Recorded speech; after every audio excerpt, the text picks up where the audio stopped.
Hello everyone, welcome back to Online Help Guide. Today in this video, I'm going to show you how to add friends to close friends list on Instagram. So watch this video till the end.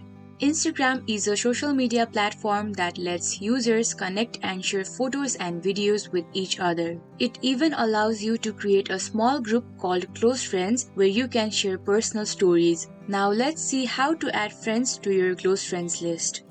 Open your Instagram app. Go to your profile by tapping on the profile icon. Then tap on the hamburger icon in the top right corner. Tap on the Close Friends option. Now search for the accounts you wish to add to your close friends list and tap on their names. Or you can simply enter the username in the search bar and tap on their names. And click on Done. So this is how you can add friends to close friends list on Instagram.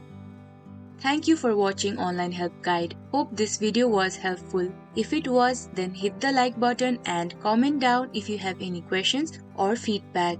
Also, if you are new to our channel, subscribe and hit the bell icon on our channel so that you don't miss our upcoming videos.